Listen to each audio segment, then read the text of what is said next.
Okay, so I thought today, because since I'm leaving, the mind is very long. We're nowhere near concluded, number one. Number two, I am leaving with Hashem Sunday for Argentina. And back at the shiur, we can resume on Thursday. So it's even a longer break. So Thursday we'll start a new mind, but also we trying to keep a little bit current with what's happening in the calendar. So Thursday we'll start like a Gimmel Tammuz, Yud Tammuz Maimer.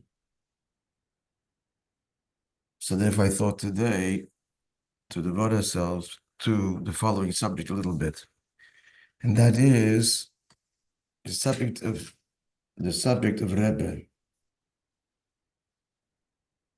There are no intermediaries in Judaism. So what is this Rebbe business?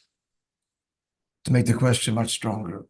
Now, before I go further, I want to say me speaking about this I was in Miami with Rabbi till 5 o'clock in the morning after the major event. It was spontaneous, wasn't planned. Shluchim Bachnim. That the inyan of Rebbe is something we have to be constantly be misbeinen in for a few reasons. Just like we Tzaddikim the righteous are compared to the Creator. We daven every day and say the same words, and we say the same words yesterday, or this morning, or last night. Shema Yisrael Hashem Lakin Hashem Echad, but it requires a constant meditation because the reality of Hashem's presence is not something that is obvious.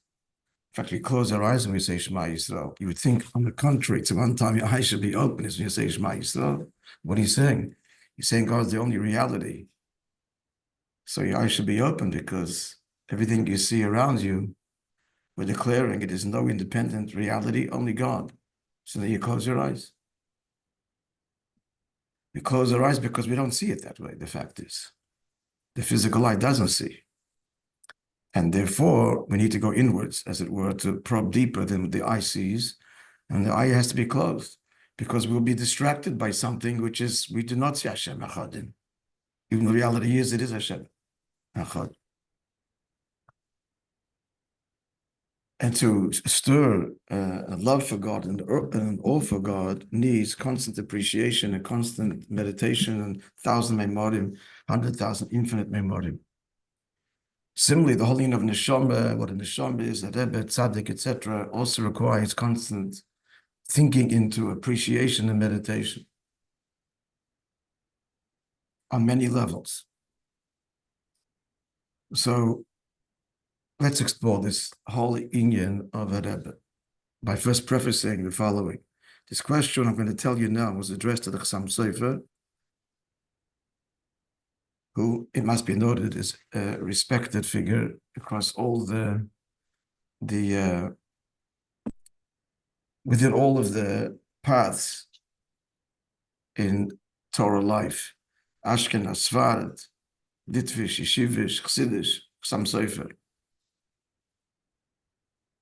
So somebody asked him the question in his many response, why is it permissible? Because of the I'll get the message to come in if they need to come in. Why is it permissible to go to a tzaddik for a bracha? Is this not an intermediary?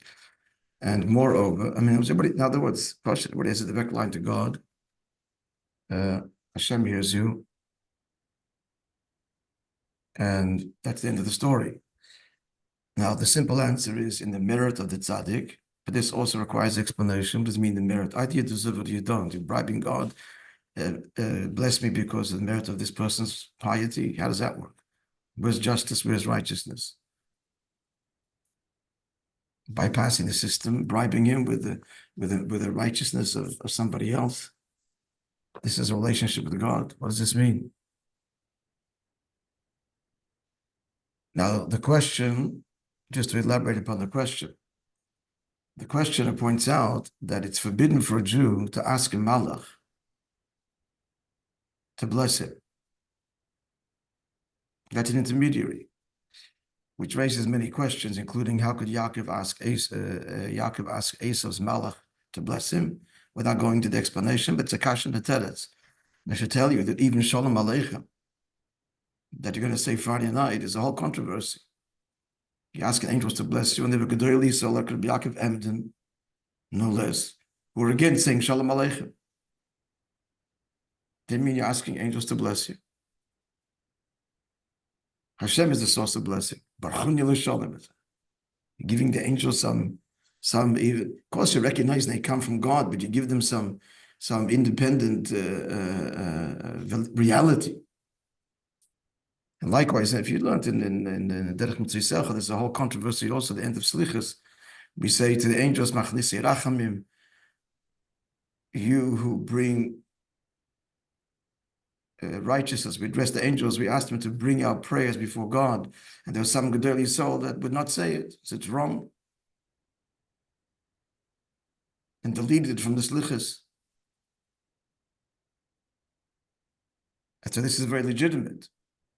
So if you can't ask an angel, how are you allowed to ask another Jew, Tzaddik? Now, moreover, the question is even stronger. Not only is it forbidden to ask the angel to bless you can't even ask the angel to be your advocate. God doesn't hear you. You have to send messengers. It's not a long distance call. The famous joke with Lyndon. LBJ, you guys have heard of Lyndon B. Johnson, was a joke going at the time. And Golden Mayer, plus it's a local call. Inside the question. So a malach, absolutely prescribed and controversial in any way, shape, or form. And what's thinking of going to a tzaddik? Now, going to a tzaddik to pray is not a new thing either. It was not the invention of the Baal of Chassidus. Kolev, this week's parsha, went to Hebron to daven before he set out on his mission. What does this mean? So again, there's also many dimensions. One dimension is you're davening in a holy place. When you're going to the Oyel, or going to the cave of Tzaddikim, so you're davening to God, that's all. Why here? Because it's a holy place. Why is it a holy place? Because the righteous live here. But it's not only that. We do ask the Tzaddik for a bracha. That could be explained. Call it going to Hebron or going to the Oyel to daven, you're davening to the Eibishter. I've heard people say you pray to the Rebbe, Chas v'Shalom, use this language. You're praying to God. You're doing so there, it's a holy place. But that's not the answer completely, because in addition, you give your pigeon and you address the Rebbe, Shalom Aleichem. There's a whole minor lashon that is said. So what's the union?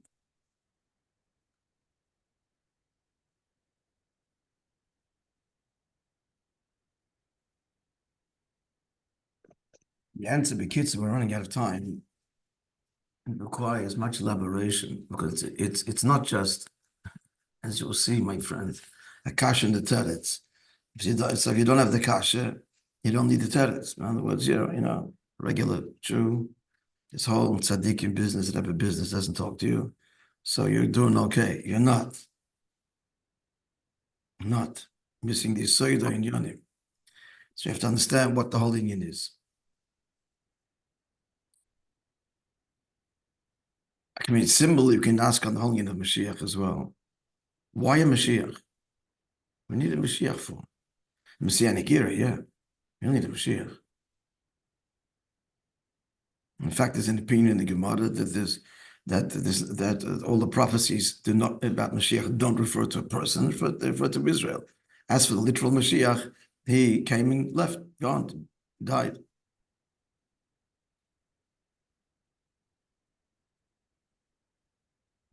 Without going to this whole sugya, I'm saying there is an opinion that there's no Mashiach. And the question is, why would you need a Mashiach? Okay, let's make the question stronger. You need a great leader to stir people to do tshuva. Like the Rambam describes the end of Hilchos Malachim.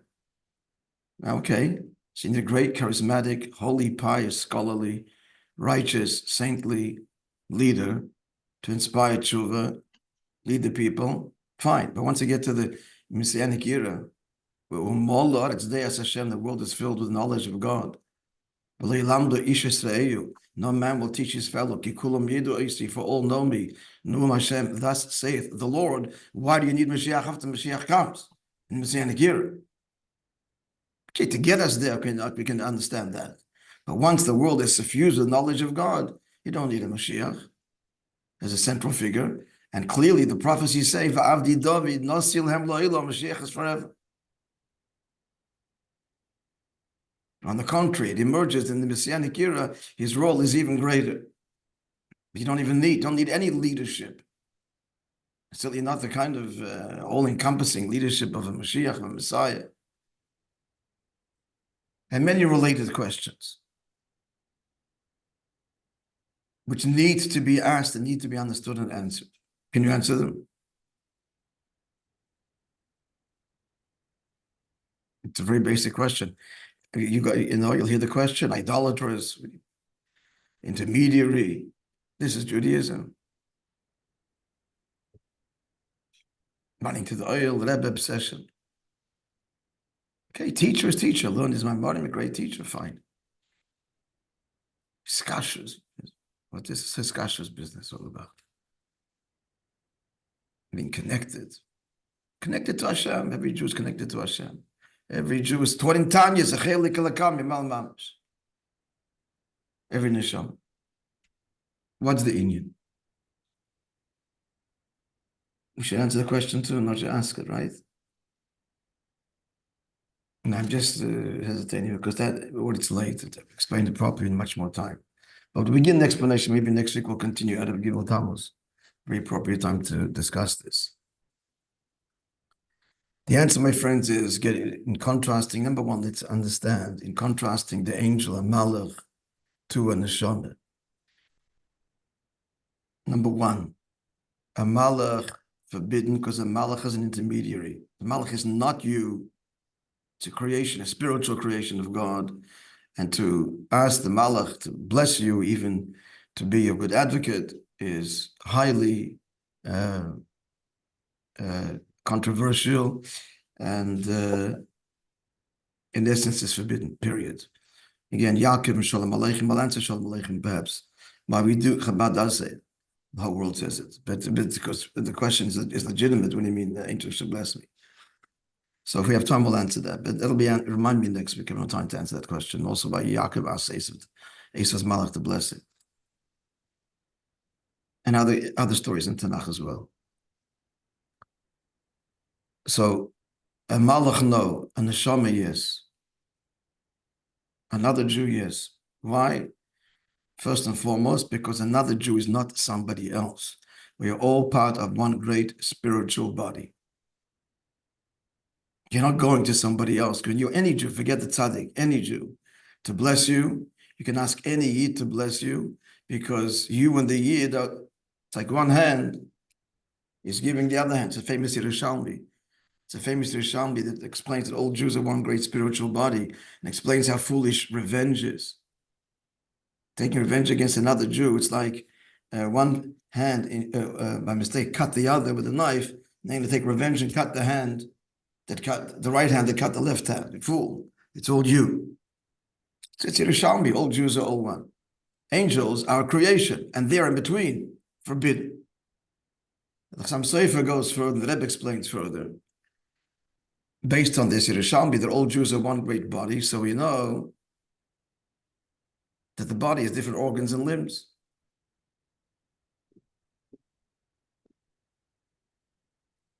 The Nasi of the generation, the lead of the generation, the Melech, this is akin to the brain, to the heart. In fact, the word Melech hints to three words, Mayach.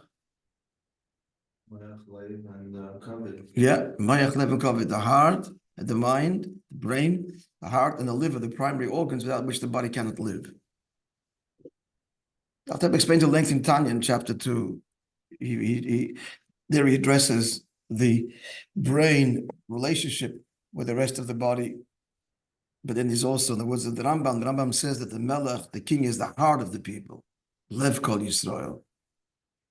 So the two levels that are going to the two pratim here. There's the brain dimension of the tzaddik, and there's the And there's the heart dimension as it relates to all of Klal Yisrael, which is all one great spiritual body.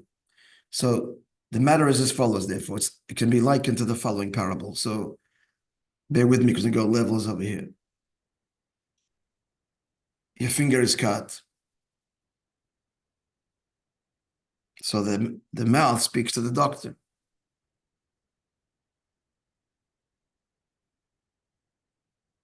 The doctor gives the prescription. What is the marshal? The finger is me, you. The mouth, the head, that's the Tzaddik, the Rebbe, the Nasi, the Moishe Rabbeinu. And there are many levels of Tzaddikim. Like Moishe Rabbeinu was the head, and there were 70 elders. This whole model repeats in smaller nuclear groups as well. Hence, there's Tzaddikim for individual groups, but they're all tied in the end to the Nasi Hadoir, just like the body has various limbs and components of the body which control and govern certain sections of the body and different levels of the body, etc. So when the head speaks, the mouth speaks, it's somebody else. It's the person. It's my finger. Moreover, the head feels the pain. It's not saying, I have a finger that hurts.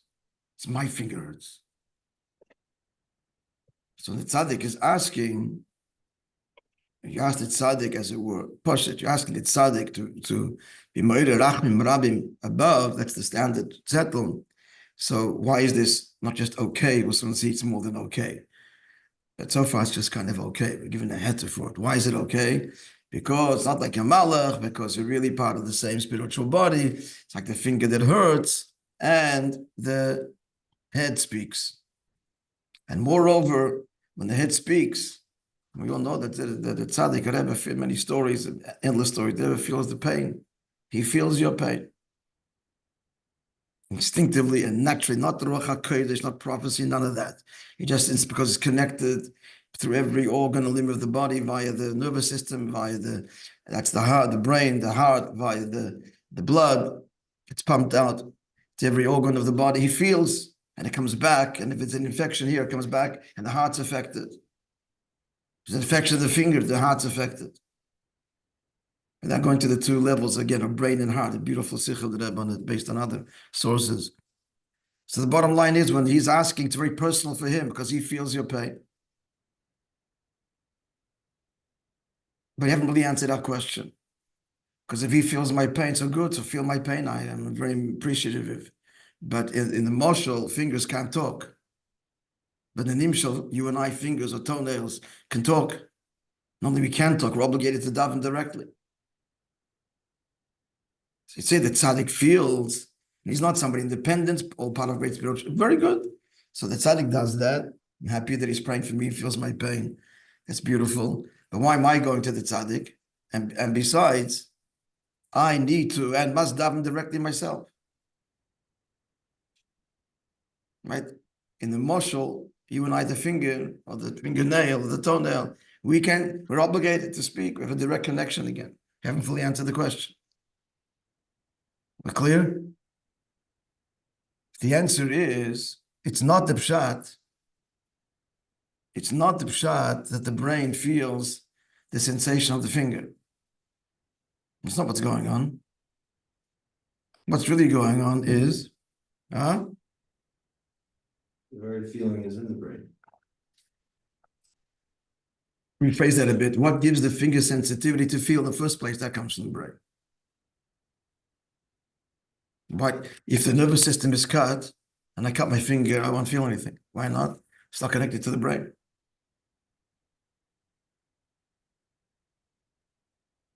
So for every organ and limb in the body to be alive and sensitive and feel and function, this itself comes from the brain and the heart too, by sending out blood that's been cleansed, oxidated. Oh, it's a whole different appreciation now, friends. In simple words, why Rebbe? To be alive and sensitive.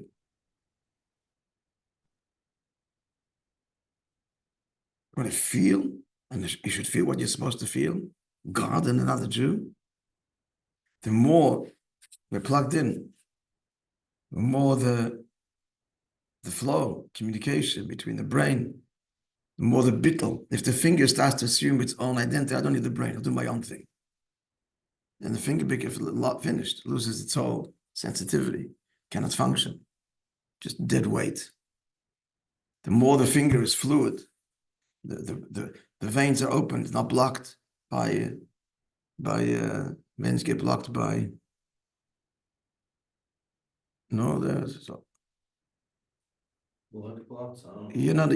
because the thickening of the arteries. No, it's a word for it. I just forgot. Old people deal with this. I guess you don't deal with it.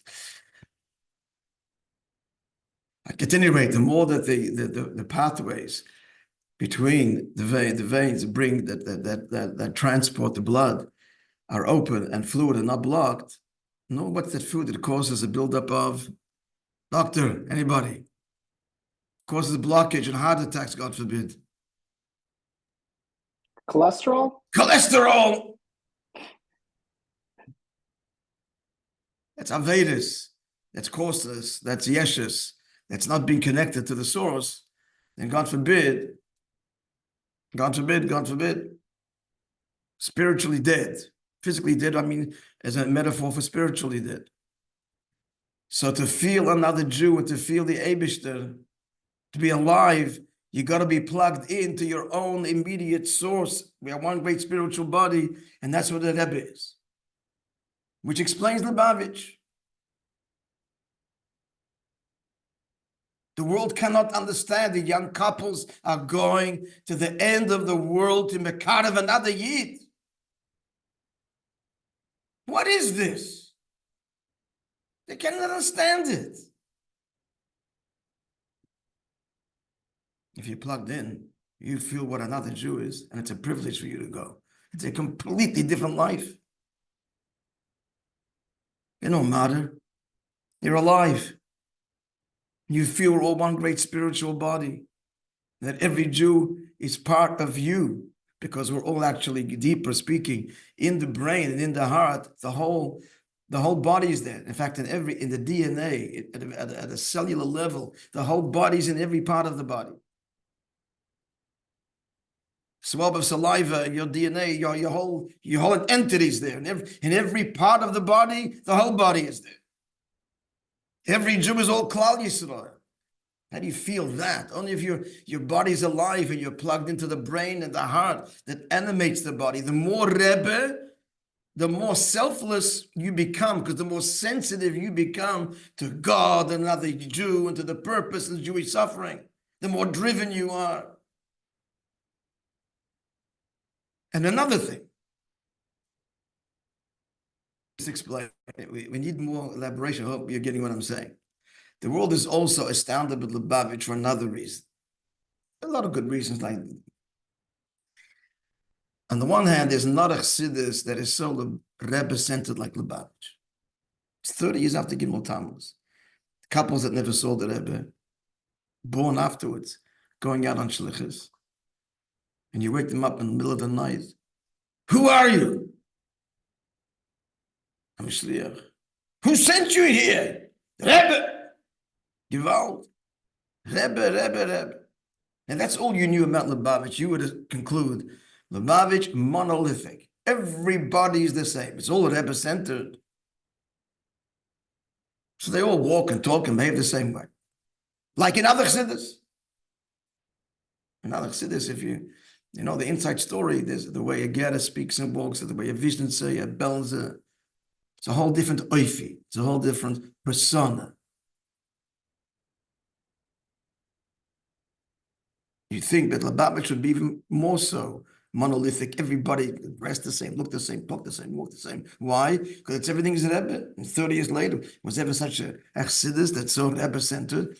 Yeah, Breslev, but no one's going. No one is going. I'm his shliach, personal shliach to the end of the world. Unthinkable. And yet, here's the question.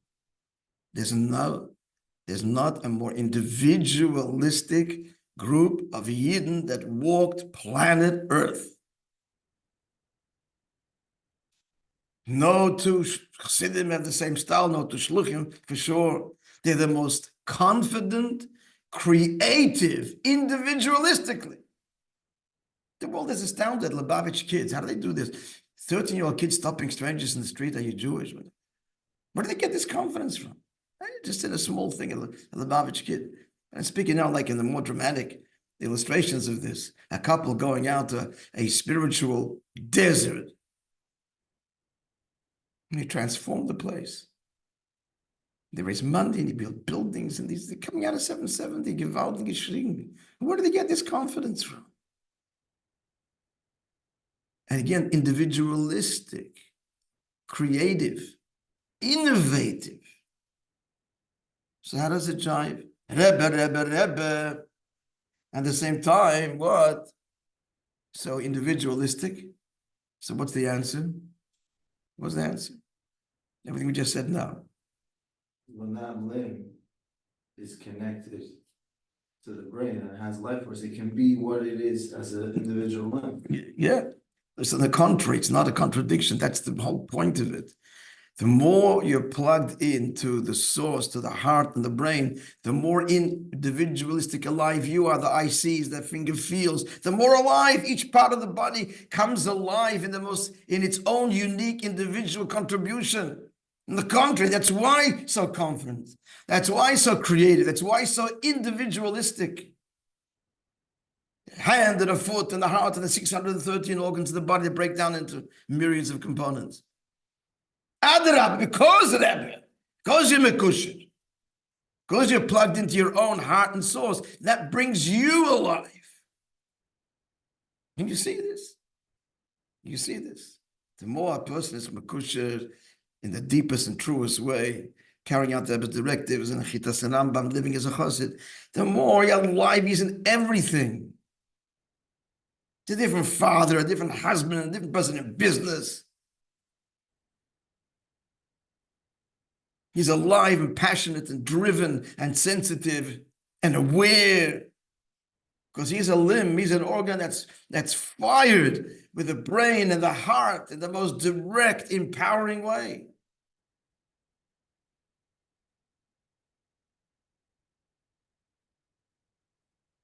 So it's externally a combination of bittul and self-expression, but they're not a contradiction. That's where self-expression comes from.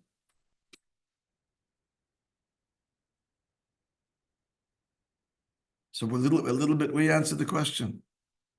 We started off, why? What did Rebbe? Yeah, Yossi. Like everything, it needs to be thought about afterwards on your own. Especially a subject like this. You got to process it and think about it. Now, thinking just to answer Shalom Aleichem, possibly, but I didn't research it fully. I don't think it's a whole lot written on it, mind you. But it's a very legitimate question. What do you mean asking the angel to bless you? That's an intermediary.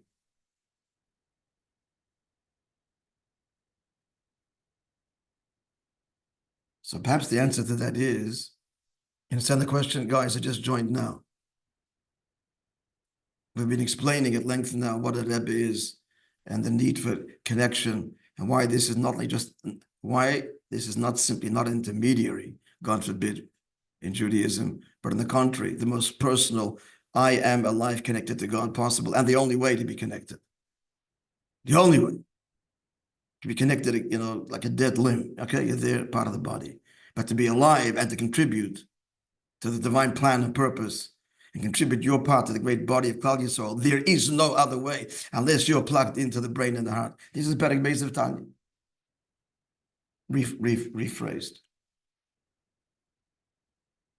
And that we didn't get to, that's why Mashiach after the Messianic era even. On the contrary, that's fully alive, all connected to one neshama without going to details of that now. Needs to be addressed further. But why are we saying Shalom Aleichem? So it could be because you told me the story. What's the reason to say Shalom Aleichem Friday night? Based on a famous Gemara.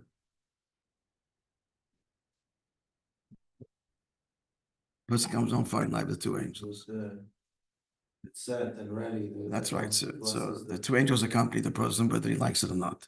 And if it's the home the way it should be, the two angels. So the good angel says, so it should be next week, and the other angel is forced to say, oh, man, if not, the opposite. So what's causing the angels to come? The Yid. Doesn't start with the Malachim. It starts with the Yid. Our question is, when you're addressing angels, intermediary. No, these angels, as a result of my Avodah, result of my Shabbos. So therefore, kind of giving a kind of answer. When you say, bless me, he's already there because of what you have done, because of the Shabbos that you have done. And you're simply opening up the channels that the blessing should come down. Listen carefully, what angel means is part of creation. And Hashem's blessings should be manifested in creation, of which the angel is a part of. God, that's blessing. So be careful, Barcheni, and bless me. What bracha means draw down. The bracha is the Eibishter's. So critical, I'm telling you now. Number one, is only there because of what you did. The result of what you did starts with the Yid, not me, angel, God, help me. No, it's the Avodah first to the Jew and the Eibishter, and then he's employing the angel. Do you get the point that I'm saying? The employing of the angel is that the bracha be drawn down into creation, which the angel is a part of, and it's the first step, and then manifest physically in this world. And simply by Yaakov. What's the story of Yaakov and Esau? Before he asked the angel to bless him, what happened?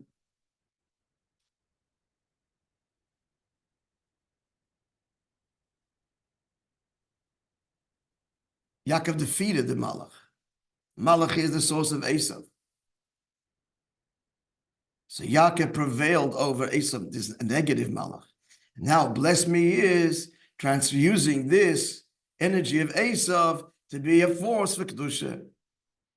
Similar to what I just said before about the angels Friday night, the Shalom Aleichem. Anyway, whatever the explanation there is, I mentioned the controversy so that it really hits home hard. Zelo pashut klal klal. It's not so simple. What does it mean? You're going to a Rebbe, there's no intermediary, and there's certainly no nonsense of, in his merit, help me. What does that mean? Although there is such a thing. Wait a minute, let's address that. I dismissed it. So where's the justice to that? Best because he's a nice person. You deserve it, you get it. You don't get it. And yet there is. It's supposed to Tzaddik.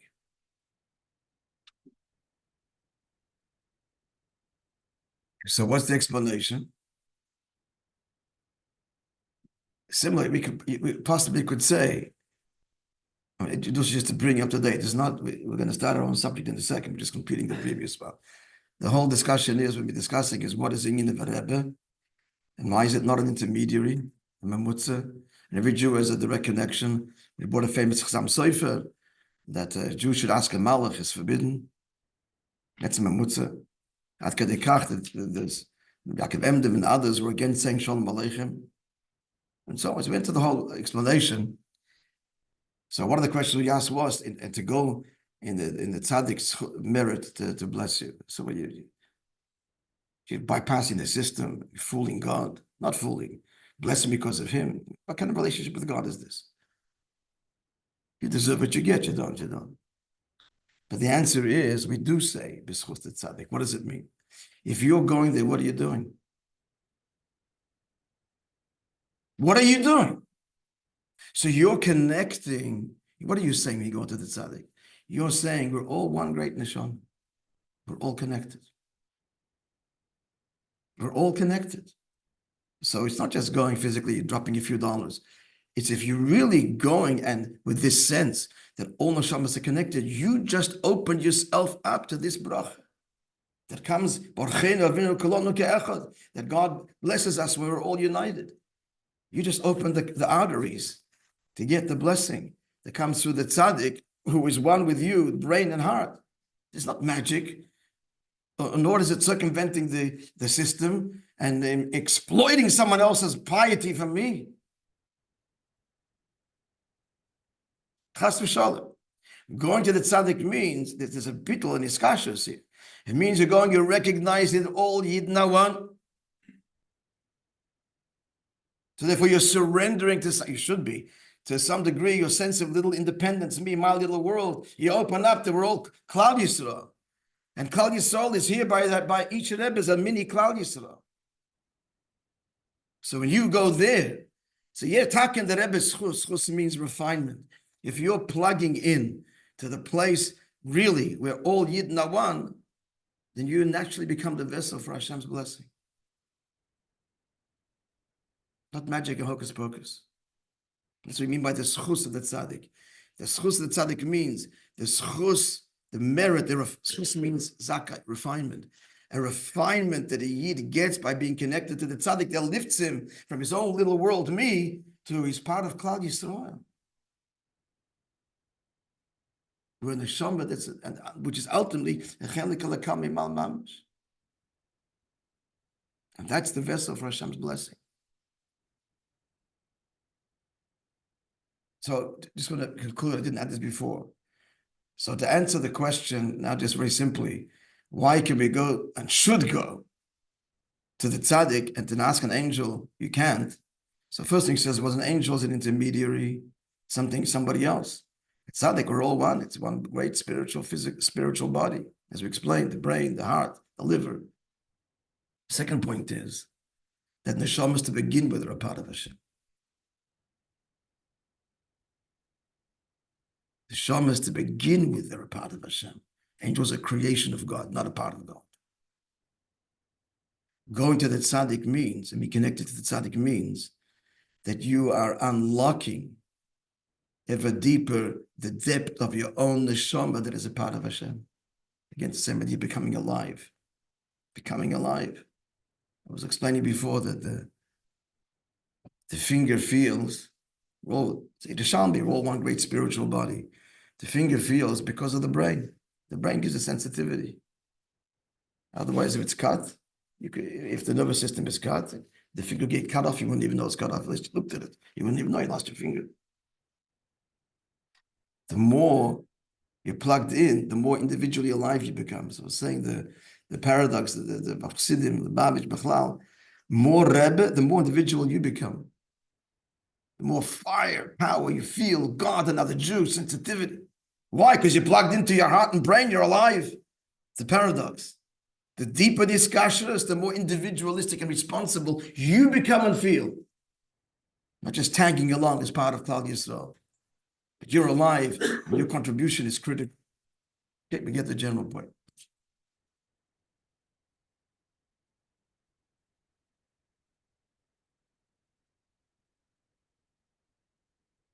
Which is why the critical identity or component of a Rebbe is his humility and devotion to the people. Moishe Rabbeinu, David HaMelech. What's the brain and the heart? It's all there to give life to the people, to the body. His whole identity is a people inseparably. Doesn't have his own life. Bound up with the people, all of them.